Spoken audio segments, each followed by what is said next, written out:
The white light was unexpected, not harsh, but welcoming. It enveloped him in a gentle embrace, a stark contrast to the darkness he had known before. He found himself facing a being of pure light, its form shifting and shimmering like a living star. Or was it a feeling? He couldn't quite tell. The boundaries between sight and emotion blurred in this ethereal place. He wasn't afraid, not anymore. A profound sense of peace washed over him, dissolving the last remnants of his earthly fears. The fear had melted away during the descent. It was as if he had shed a heavy burden, one he hadn't realized he was carrying. Where am I? He stammered, his voice echoing strangely in the vast emptiness. The being radiated warmth, a comforting presence in the void. "You are home," it replied, its voice a symphony of 1,000 whispers. "You are safe now." The words resonated deep within him, soothing his soul. He searched for comfort in the words, but found himself fixated on a new worry, a lingering concern that tugged at his heart. "My family," he choked, the image of his wife's tear-stained face flashing before his eyes. The pain of leaving them behind was still fresh. Who will look after them? His voice trembled with the weight of his concern, the thought of their suffering unbearable. The being smiled, the gesture radiating an all-encompassing love. It was a smile that promised understanding and reassurance. "You have already looked after them," it said gently. The words were like a balm, easing his troubled mind. "You will look after them again." The promise of reunion and continued care filled him with hope, a light in the darkness. He frowned, confused. "What do you mean? I'm gone. I won't be there for them. You misunderstand," the being explained patiently. "You are not confined to the vessel you have just left behind. You are so much more." "More?" He looked down at his hands, now glowing with the same ethereal light as the being before him. "Your soul," the being continued, "is a vast and ancient thing.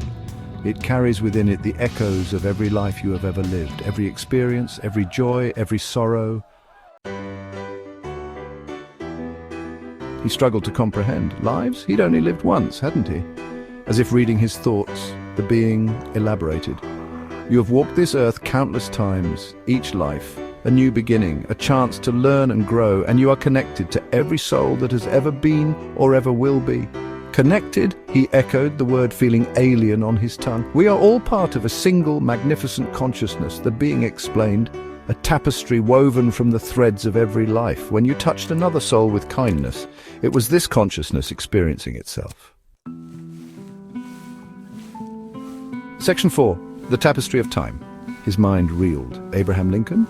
Mother Teresa? Icons of history? Figures of immense influence? Was he saying he was somehow connected to them, to everyone? Yes, the being confirmed. Every soul, every life, intricately linked. "You have been the king and the pauper, the healer and the patient. The roles you have played are countless. You have loved and lost, laughed and cried, triumphed and failed.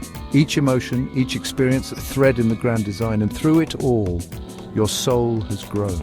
It has evolved, learned, and expanded." He thought of his own life, the moments that defined him, of the moments of joy and sorrow, the triumphs and failures, each memory a piece of the puzzle. He thought of his wife, her smile, her touch, his children, their laughter, his friends, their support.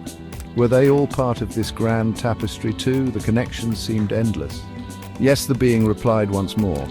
"Every interaction, every act of kindness, every shared moment, every moment of shared experience adds to the richness of the tapestry. It is a living, breathing entity, adds to the richness of the tapestry. Each thread, each life interwoven to create the masterpiece of existence." Section 5. A single soul's journey. He looked down at his hands again, now seeing them not as hands at all, but as shimmering threads of light. Was that what he was? A single thread in an infinite tapestry? "You are both the thread and the tapestry," the being corrected gently. "For within you reside the experiences of all souls. And as you journey through life after life, you add your unique thread to the ever-evolving story of existence." He felt a sense of peace settle over him. He was no longer afraid. He understood now. He was not gone. He was simply moving on to a new chapter in the grand story of his soul. Section 6, Towards Understanding.